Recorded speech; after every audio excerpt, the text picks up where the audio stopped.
পূর্ব বর্ধমান জেলার ভাতার ব্লকের অন্তর্গত একটি অখ্যাত গ্রাম নাসি গ্রাম। গ্রামটিতে বেশিরভাগই বিত্তশালী মানুষদের বসবাস। গ্রামটির আনাচে কানাচে রয়েছে প্রচুর সংখ্যক দেবদেবীর মন্দির। গ্রামের বিত্তশালী মানুষরা যৌথভাবে এই মন্দিরগুলি প্রতিষ্ঠা করেছেন। সারা বছর ধরেই এই মন্দিরগুলিতে নিত্য পূজা, 5 বেলা ভোগ নিবেদন, নাম সংকীর্তন মহোৎসব এবং বিভিন্ন তিথিতে নানা রকমের উৎসব হয়ে থাকে। এই সময় মন্দির প্রাঙ্গণে প্রচুর ভক্তের সমাগম ঘটে। জানা গেল মন্দিরের সমস্ত খরচের ব্যয়ভার পরিচালিত হয় মন্দিরের নিজস্ব দেবত্বের সম্পত্তির আয় থেকে। কোনো ভক্ত থেকেই কোনো রকম চাঁদা বা দান গ্রহণ করা হয় না। বস্তুতপক্ষে মন্দির যারা প্রতিষ্ঠা করেছিলেন সেই সব বৃত্তশালী মানুষরা মন্দিরের নামে শত শত বিঘা জমি, পুকুর, বাগান দেবত্বর সম্পত্তি হিসেবে দান করে গিয়েছিলেন, যাতে কোনোদিন মন্দিরের সমস্ত রকম কাজ, পূজা পাঠ অনুষ্ঠান পয়সার অভাবে ব্যাহত না হয়। গ্রামটিতে শাক্য এবং বৈষ্ণব ভক্তিতত্ত্বে বিশ্বাসী মানুষদের বসবাস।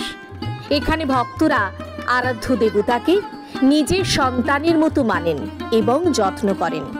5 বেলা খাবার খাওয়ানোর পাশাপাশি স্নান এবং ঘুমের ব্যবস্থাও থাকে। মন্দিরের পুরোহিত থেকে শুরু করে সমস্ত রকম দেখভাল করার কাজের লোকেদের নির্দিষ্ট হারে আর্থিক সাহায্য দেওয়া হয়। স্বাভাবিকভাবে মন্দিরের সঙ্গে মানুষের যোগাযোগ আন্তরিকতার সঙ্গেই ঘটে। আজ আমরা এখানকার প্রধান 10টি মন্দির পরিক্রমা করব।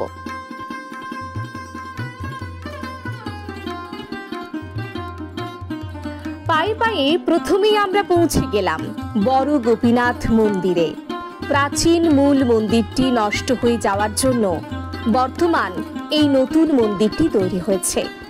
কিছু জমি জায়গা নিয়ে ঠাকুরের এখন বিশাল ভোগটোগ হয় সারাদিন। সকাল থেকে পুজো 10টা থেকে পুজো আরম্ভ হয়। পুজো এই দুবেলায় অন্নভোগ হয়, তার সঙ্গে আরও 5-5টা তরকারি।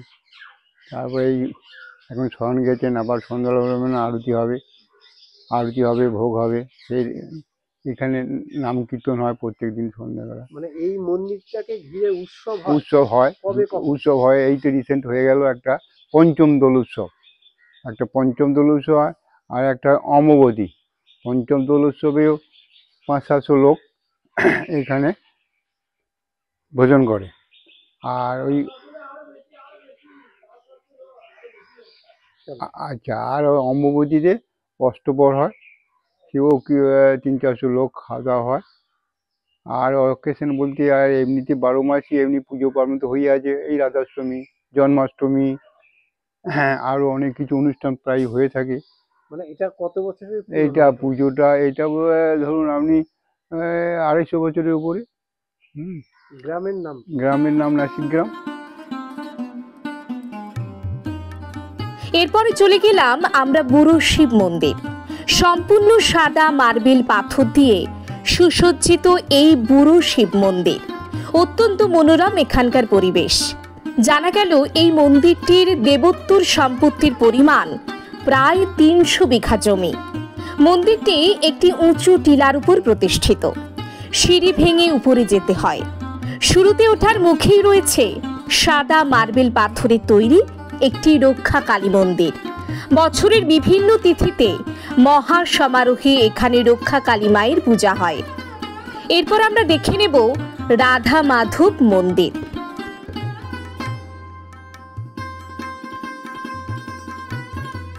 রাধা মাধব মন্দির দেখে নিয়ে আমরা পৌঁছে গেলাম বৃদ্ধরাল মন্দিরে। মন্দিরের আরাধ্য দেবতা বৃদ্ধরাল আসলে সূর্য দেবতার অপর নাম। এখানে বিগ্রহের পায়ে হাঁটু পর্যন্ত ঢাকা পাদুকা রয়েছে, যা অন্য কোনো ক্ষেত্রে কোনো মন্দিরে দেবতার পায়ে দেখা যায় না। বৃদ্ধরাল মন্দিরের পর দেখে নেব মা মহাকালী মন্দির এবং ছোট গোপীনাথ মন্দির।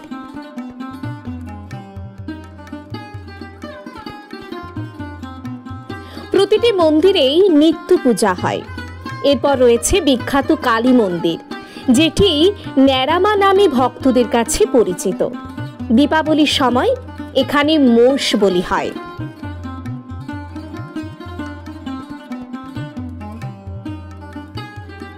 এরপর চলে এলাম নাসিগ্রাম রামকৃষ্ণ আশ্রম। রামকৃষ্ণ, মা সারদা, বিবেকানন্দের ভাবধারায় পরিচালিত এই আশ্রম। যদিও গ্রামের মানুষরা নানা প্রকারের দেবদেবীর পূজায় বিশ্বাসী, কিন্তু প্রায় সবাই এই রামকৃষ্ণ আশ্রম ভালোবাসেন। সারা বছর ব্যাপী মানুষের দানের পয়সায় সমৃদ্ধ এই আশ্রম। এখানেও সারা বছর ব্যাপী বিভিন্ন তিথিতে বড় আকারে অনুষ্ঠান পরিচালিত হয়। প্রচুর মানুষের সমাগম ঘটে এই সময় এবং তারা ঠাকুর মা স্বামীজির পদতলে তাদের শ্রদ্ধা নিবেদন করেন। এই রামকৃষ্ণ আশ্রমে নিয়মিত পূজাপাঠ, রামকৃষ্ণ কথামৃত পাঠ, মা সারদা এবং বিবেকানন্দের জীবনের উপর আলোচনা হয়। এরপরে দর্শনীয় স্থান মা সিংহবাহিনী মন্দির। আরাধ্যা দেবীকে এখানে প্রতিদিন মাছ সহ ভোগ নিবেদন করা হয়। আজকের পরিক্রমার শেষ মন্দিরটি হল গৌরাঙ্গ মহাপ্রভুর মন্দির।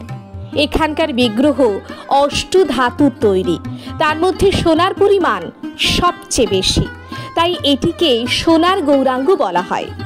এখানেও সারা বছর ব্যাপী নানা রকমের ধর্মীয় অনুষ্ঠান চলতেই থাকে।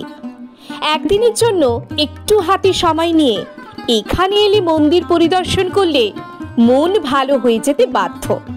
রেলপথে বর্ধমান কাটোয়া লাইনে ভাতা স্টেশনে নেমে টোটো ধরে নাসিগ্রাম, বাসে বর্ধমান স্টেশন থেকে কাটোয়ার পথে ভাতার হয়ে নাসিগ্রাম মোড়, সেখান থেকে মালডাঙ্গাগামী বাসে নাসিপুর গ্রাম।